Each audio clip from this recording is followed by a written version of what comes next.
Hello दोस्तों, आज की कहानी है शेर दिल लड़की प्रेम विवाह करने के बाद भीगी बिल्ली बनी। दोस्तों, अब हर सप्ताह सोमवार, बुधवार, शनिवार आपसे मिलेंगे एक नई कहानी के साथ सुबह 11:30 बजे। होटल के कमरे के दरवाजे के बाहर में सुनिधि और उसका पति अमर खड़े थे। अमर जैसे ही दरवाजे पर खटखटाने के लिए हाथ उठाया, सुनिधि ने उसका हाथ पकड़कर खींच लिया। अमर उसे हौसला देते हुए कहा, मैं हूं ना साथ में, टेंशन मत लो, सब ठीक हो जाएगा। और दरवाज़ा खटखटाया। सुनिधि बिल्कुल अमर के पीछे छुपते हुए खड़ी हो गई। उधर दरवाज़ा खुला। अमर सुनिधि को हाथ पकड़ते हुए धीरे धीरे उसे अंदर लेकर गया। अमर एक जगह जाकर खड़ा हो गया। सुनिधि बिल्कुल उसके कंधे के पीछे खुद को छुपाते हुए खड़ी हो गई। अमर सुनिधि की हालत को समझ रहा था। वह धीरे से उसके सामने से आगे से हट जाता है। अपने सामने अपने माँ पिता को सोफे पर बैठे पाई और साथ में उसका भाई भी बैठा था। सुनिधि की जैसे एक हल्की नज़र उनसे मिला, उसने अपना सर और नज़र दोनों नीचे कर ली। वह नज़र ही नहीं मिला पा रही थी। सुनिधि की माँ और पिता दोनों सुनिधि से बहुत नाराज़ थे। भाई भी बहुत ज़्यादा नाराज़ था। कारण था, सुनिधि ने अपनी मर्जी से बिना अपने माँ पिता परिवार को बताए प्रेम विवाह कर लिया था। और आज जब प्रेम विवाह करने के बाद सुनिधि ने अपने माँ पिता को बताई तो माँ पिता उससे मिलने के लिए आए और सुनिधि के घर ना जाकर होटल के कमरे में उन दोनों को बुलाया। होटल के कमरे में जब सुनिधि और उसका पति अमर आया तो सुनिधि के माँ पिता ने गुस्से से बात की और बहुत नाराज़गी जताई। बोले, हमें तो बेगाना कर दिया, हमने तुम्हें पढ़ने भेजा था, पढ़ने की जगह पर तुमने क्या किया। हम तुम्हें इतना बेगाने लगे थे कि हमसे एक बार बोलना भी ज़रूरी नहीं समझी। एक बार बात तो करती, हमको भी तो समझने का मौका देती। तुमने कुछ कहा नहीं, सुना नहीं, बस अपने मन से प्रेम विवाह कर लिया। क्या यह अच्छा है, सही है? फिर उसके पति पर भी ससुर जी चिल्लाए कि ठीक है, उसको अकल नहीं थी, तेरी भी अकल चली गई थी क्या? क्या सोचकर विवाह कर लिया? अपने घर में होता तो क्या ऐसी बात का साथ देते? खुद की बहन है कि नहीं है? क्या वह यह करती तो क्या यह अच्छा लगता? जब खुद के लिए सही नहीं है तो दूसरे के घर के लिए कैसे सही हो गया? क्या एक बार भी दिमाग नहीं आया? सुनीता का दिमाग पागल हो गया था। एक बार तुम भी समझते। सब कहते हैं लड़कियों का दिमाग घुटने में है, तुम तो मर्द थे, तेरा दिमाग तो सर की चोटी में था, समझना चाहिए था ना।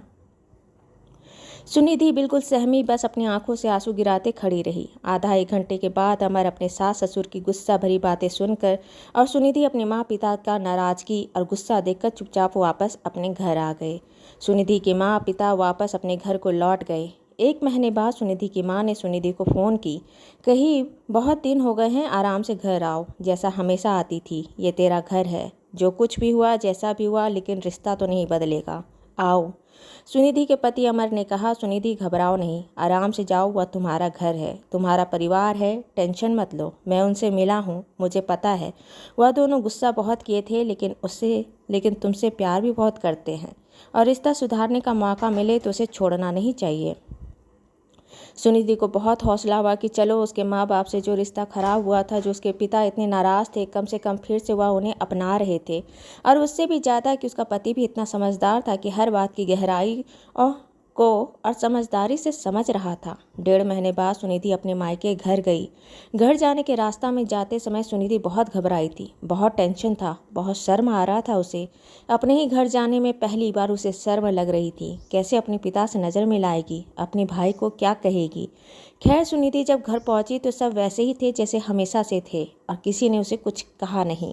सुनिधि वहाँ पर 15 दिन के लिए रहने गई थी, अपने माँ पिता के साथ रहने के लिए। इन 15 दिनों में उसके साथ किसी ने भी कोई नाराज़गी नहीं कहा और पुरानी बात को लेकर कोई कुछ नहीं कहा। लेकिन जब वह वापस अपने ससुराल आने वाली थी, उससे 1 दिन पहले उसकी माँ से उसकी बातें हो रही थी। उसकी माँ कही कि जब होटल के कमरे से तुम दोनों चले गए, उस दिन तेरे पापा ने मुझसे कहा कि देखो मेरी शेर दिल लड़की आज कैसे भीगी बिल्ली बनकर खड़ी थी। तुम्हें देखकर लगता है कि यह मेरी वही शेर बेटी है जो किसी से नहीं डरती थी। आज देखो, उसकी नज़र नहीं उठी, नज़र तो छोड़ो, उसका सर नहीं उठा। उसे देखकर मुझे लगा ही नहीं कि वह मेरी बेटी है। खैर, किसी तरह बातें हुई और 1 दिन बाद उसके माँ पिता ने और भाई ने बहुत ही प्यार और सम्मान से ऐसे ही एक बेटी को विदा किया जैसे एक बेटी को उसके मायके से उसके ससुराल के लिए विदा किया जाता है। सुनिधि वापस अपने ससुराल आई। रात के समय जब सुनिधि अमर के साथ बैठी थी तो अमर ने पूछा, क्यों, कैसा रहा? इतने दिन में तुम्हें क्या लगा? सुनिधि बोली कि मुझे कोई लगा ही नहीं कि मैं अपने मायके गई, मैं अपने घर गई। लेकिन पता है अमर, आज इस बार पहली बार मुझे वह अपना घर नहीं लगा। अमर बोला कि मतलब क्या किसी ने कुछ कहा क्या, डांटा क्या, नाराज़गी दिखाई? सुनिधि बोली ऐसी बात नहीं है। आप तो जानते हैं कि इस घर में मेरी क्या कैसी हैसियत थी। मैं इकलौती लड़की हूँ, बहुत प्यार से रही हूँ। अपनी घर की लाडली थी, जान थी। मैं खासकर अपने माँ पिता की जान थी।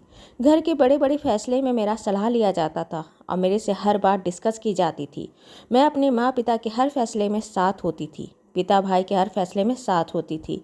मेरे बिना घर का एक पत्ता नहीं हिलता था। अगर मैं एक ख्वाहिश जाहिर कर दी तो उसे हर कोई मिलकर पूरा करता था। उन्हीं का कहना था, किसी से डरना नहीं है। जब हम गलत नहीं होते तो किसी से डरने की ज़रूरत नहीं। और कोई भी कुछ कहे, तुम्हें डरने की ज़रूरत नहीं है, हम तुम्हारे साथ हैं। यह उनकी परवरिश का ही नतीजा था कि मैं कहीं नहीं डरी। उनका लाड़ प्यार और उनका परवरिश ही था कि मैं हर जगह अव्वल रही, अपनी पढ़ाई लिखाई में। और जब मैं बाहर जाकर पढ़ाई करने की बात कही तो उन्होंने बेहिचक होकर मुझे बाहर पढ़ाई करने के लिए भेजा। मेरा भाई मुझे मेरे बर्थडे पर सरप्राइज़ देने के लिए दूसरे शहर से मेरे पास आता था कि मैं अपनी बहन को सरप्राइज़ दूं, उसका बर्थडे मनाऊं। मेरे हॉस्टल में आकर बर्थडे केक कटवा कर मेरा बर्थडे मनाकर वापस चला जाता। इतना प्यारा मेरा घर था और इतनी इज्जत, इतना सम्मान मेरा उस घर में था। लेकिन जिस दिन मैं शादी करके अपने माँ पिता के सामने जब होटल में गई ना, तो मैं वहाँ पर एक बार भी अब उनको नज़र उठाकर नहीं देखी। मुझे इतनी शर्म और अपने में गिलानी और घृणा आ रही थी कि मैं अपने माँ पिता का विश्वास तोड़ दी, उनका मन तोड़ दी, उनको दुखी कर दी। पता है, जब मैं घर गई थी तो माँ बताई कि जब तुम दोनों होटल से बाहर निकले तो तेरे पापा कह रहे थे कि देखो मेरी शेर दिल लड़की, मेरी शेर बेटी आज कैसे भीगी बिल्ली बनकर खड़ी है। आज इसकी नज़र और सर दोनों झुका हुआ है, दोनों उठा नहीं। मुझे तो एहसास ही नहीं हुआ कि वह मेरी बेटी है। मेरी बेटी ऐसे तो नहीं थी, इतनी डरपोक नहीं थी। जहाँ वह सही होती थी वहाँ वह तो किसी से भी लड़ जाती थी, किसी से भी डरती नहीं थी। आज उसे देखकर लगा कि उसके अंदर में हिम्मत का एक चिंगारी भी बचा हो। इतने दिन में अपने मायके में रही अमर, पर पता है मैं एक दिन भी वैसा हक अधिकार से एक बार भी कुछ नहीं बोल पाई जैसे मैं अधिकार और हक से हमेशा अपने मायके में रहते आई थी। मैं एक बार भी वह अधिकार से बोल नहीं पाई। पता नहीं वह मेरे मन का चोर था या फिर मेरे मन में बैठा हुआ मेरा आत्मग्लानि था जो मुझे वैसा नहीं होने दिया, या फिर मैं वैसी बेटी नहीं बन पाई। उन्होंने मुझे कुछ नहीं कहा, लेकिन जैसा मैं हमेशा से थी वह मैं इस बार नहीं रही। मेरा एक कदम ने मुझे वह सम्मान या मेरे मन में जो मेरी खुद की इज्जत थी वहाँ मैं अपनी नज़रों में गिर गई। पता है अमर, मेरे पिता ने सही कहा कि उनकी बेटी आज भीगी बिल्ली बन गई। मैं दुनिया में से किसी से नहीं डरती थी क्योंकि मैं कभी गलत नहीं थी। और आज बाहर दुनिया में तो छोड़ो, मैं अपने घर में सर उठाकर खड़ी नहीं हो पाती। मेरे एक कदम ने मुझे हमेशा के लिए ग्लानि से भर दिया, मेरे मन में चौर बैठा दिया जो मुझे कभी वह हिम्मत से सर उठाकर या नज़र उठाकर खड़ा नहीं होने देता। अमर सुनिधि की बात को भी समझ रहा था और उससे भी कहीं ज़्यादा वह सुन भी पा रहा था जो सुनिधि कह नहीं पाई। सुनिधि बोल तो रही थी, लेकिन वह शायद वैसा गहराई या वैसे दुख वाले शब्द का इस्तेमाल नहीं कर पा रही थी या फिर वह जता नहीं पा रही थी। लेकिन अमर बखूबी जान रहा था कि सुनिधि के मन में क्या चल रहा है और वह किस हद से गुजर रही है। दोस्तों, ये कहानी आपको अच्छी लगी हो तो इसे लाइक करें, शेयर करें, सब्सक्राइब करें और मिलते हैं एक नई कहानी के साथ एक छोटे से ब्रेक के बाद। धन्यवाद।